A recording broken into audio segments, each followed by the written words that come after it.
What is going on, everybody, and welcome to another Beta Memoirs. And we start the week off with a bounce. Now, is it a dead cat bounce? What exactly are we doing? We had the massive scare on Friday with the new variant come over the weekend. We really didn't, we got some information, but most of it essentially saying Biden actually came out today and spoke about how the vaccines, they're not sure. There's still a lot of testing that has to be done. Um, the new variant is very different. Being said, he felt like there was no immediate reason for concern for lockdown, but it is not ruled out. So we take that and see what the market does. The market was pushing very well today for the most part. It grinded up slowly. There's some things that really moved. Again, FANG is pretty much what's carrying the market, and it's been that way with the inflation because people are going to place their money in bigger, safer bets as opposed to other smaller companies that haven't quite proven it. They may have a lot of talent, they may have a great vision, but people would rather put their money essentially in a safe haven. So that's why your FANGs are running a lot more, a lot hotter than a lot of these other stocks. So, being said, is it a dead cat bounce? We did get back over the 20 EMA on the daily, which is good to see. Now it needs to hold this tomorrow. If we do hold this, I could see it's going back to all-time highs. I don't see why we could not. There's no real true negative news. Now, yes, there's a variance and it could be more deadly. Yes, and that brings volatility a little bit, but ultimately, it's not that. It's not different. The market becomes numb to these things, and it's something we have to understand. Is if it's not new news, it's not going to be an issue. Yes, you might get small intermittent, small moves intraday, but you have to understand that overall, it's going to be a quick pop and it's going to bounce right back. We're seeing that. A lot of people, I know there's a lot of analysis out there calling a dead cat bounce. Again, I think we oversold just because a lot of countries started stopping travel because of that fact. So I think we will continue to grind upwards until we figure out if we are actually going to lockdown. If lockdowns are announced, we're going to make probably a correction at that point. And I'm thinking this is going to happen around end of January, February.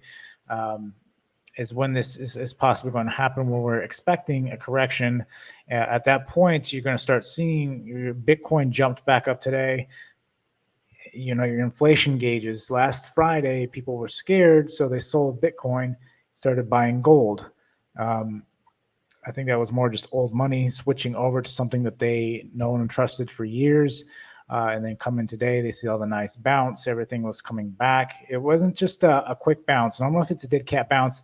It's very quick and it doesn't stick. Today, it bounced, it grinded up, and it stuck. That's a good sign in my mind. Are we going to continue up higher? Yes, I think we're getting to that move. We start going to the Christmas run where there is a lot of volatility coming up. There is a lot of data coming out, which I don't think will really affect the market that much. Again, unless there's some really crazy numbers, I think it's only going to bring intraday volatility. Aside from that, you are also looking at you got the FOMC. We got the beige book on Wednesday. That's what it is, the beige book on Wednesday. So that will possibly introduce some volatility because as that is a gauge on what's coming up for the next meeting, and they're talking about rate raises again. Now this is all kind of up in the air. This is why we might grind a little bit because we don't know what's going to happen. If that new variant locks us down, we're going to hit the reset button. More money is going to be pushed into the system again. We're going to restart the clock, and we're going to continue to go parabolic until this is fixed, until they stop putting us on lockdown. Ultimately, and the reason for that being is more so because economic-wise, you start putting major heavy constraints on supply chains, and that is what's causing concern in the market. Right, that's what the market worries about. The market worries about money, supply chains. That's what they're worried about. They're not worried about what else is going on in the world. There could be a war going on, and they really don't care unless it affects supply chains. So, being said, the market is a different animal. It's not the same thing. So we have to remember that. So SPX, I think right now it's good. We have to see where we open tomorrow. That's ultimately the telltale sign. We want to stay above this 46.50 mark, essentially. As long as we stay above that, I think we can continue to grind up to all-time highs. We'll take a look at Bitcoin. Bitcoin, again, like I said, popped back up. It's starting to look good again. It does need to stay up above this. I think this is just a more consolidation level. I think, again, that everything just sold because of, again, the scare on Friday, but everything's starting to pull back. So everything is looking good, in my opinion. I mean, if you took out the scare, everything is essentially, if you took out this pullback here, which is essentially a scare on Friday, everything looks the same. Right, we're in a long consolidation. So if you cut that day out, that Friday out, it would be essentially just a consolidation level is what we're doing, getting ready to make a bigger push. Again, we have debt ceiling 2 on the 15th, which is what's going to introduce more volatility. So I think we're just going to see more chop and slow grind up than anything else, possibly from this point. I think you're going to see strength in your FANG stocks and possibly some weakness in mid and small cap stocks. Right now, I think my biggest watch for tomorrow is probably chips. Chips have been extremely strong. ASML, one I played today, really good move in the middle of the day. Looking to see where it does tomorrow. We want it back above here, essentially the 820 mark. Would be a good indicator to get in as long as it holds above that. So I'm looking to get back into this tomorrow. Facebook has been really struggling. I know they're changing their name this week. That got pushed back actually to the beginning of the year. So Facebook is going to be interesting. Did sell off quite a bit after hours, so we got to see what happens with that. So I'm kind of just letting this go because this has really kind of just been really choppy. They had that meta news kind of drove everything. Now it's just starting to die off and chop. So I'll wait till it starts moving again. But it is wicking, so it'll be interesting to see what happens in the morning. So Apple is another one where I've really kind of avoided because it has a lot of dead periods where it has a massive amount of consolidation, and it goes on these 3-day runs and then just dies again. Looks like it's starting to get into that range again. Normally, it gets one parabolic move. You could typically get 2 or 3 out of it, and then after that, it's kind of just like let it just leave it alone till then. Tesla's still looking really good. I did catch this one in the morning. This, though, it needs to break this 1169 mark tomorrow. If this is above here on the daily, we get a break on the wedge on the daily, and then we will look to go for this one. So this is a big one I want to watch tomorrow along with the chips and see how that does. Along with ASML as being one of them. My primarily chip watch tomorrow. Google had a nice day in itself. Google always does well because its earnings have always crushed it. They're always, especially the number one earnings, because they're. Google has had a nice day as well today, but it did slam straight back into the 20 on the EMA. So we definitely want this back above the 29.22 mark. If we can hold above there tomorrow, I think Google will be a strong one. As long as what I'm seeing is you're going to see strength in ones like possibly Amazon and Tesla chips, and then your Apples, your Facebooks are just going to chop, and the market's going to continue to slowly grind up. I think that's the way we're going to play with FANG, and then you'll start seeing a rotation, and the ones that are pushing, they'll stall, and then you'll see Apple and Facebook run, and then they'll slowly do this transition, then mid cap and stuff like that. I think is what we're going to start seeing. Yes, there's still going to be a lot of volatility. There's still a lot of things on the table right now. And again, the whole variant thing can kind of throw a wrench in it. And I think we get possibly a couple big down days if they do announce lockdowns, but I don't see that at least within the next week or two. That whole situation can escalate pretty quick. So we definitely have to be mindful of that.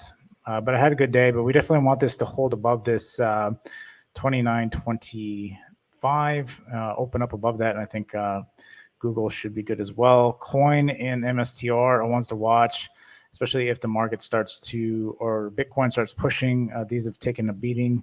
I think these can pick right back up. Primarily looking for this here above the 324 mark. If I get that above there, I want to actually get back into coin. I like coin a lot because it does have NFTs coming out. It would break the wedge if we can get above that as well. So I want to keep in mind on that. MSTR, They just bought tons of Bitcoin on the dip as well. I almost grabbed this going into close, but I did not. Just watching the market, watching Bitcoin tomorrow. I want to see where this is at. We're going to have a lot of resistance up here, but once Bitcoin starts running, MSTR runs right with it. So this resistance really doesn't matter at that point. Kind of blows through all that resistance. Roblox has been holding well. I really want this down. I really think this can get back down at least to around 100 again. It is really high, and metaverse stuff is still kind of really hyped up right now. So this is kind of what's holding Roblox up. I think it's only a matter of time before this comes down. And Amazon was one I brought up. I think I really like the wedge break here. That's what got me to get into Amazon today. I think we can possibly push up and try to aim for all-time highs, especially with coming into the Christmas run. I think it's a strong possibility.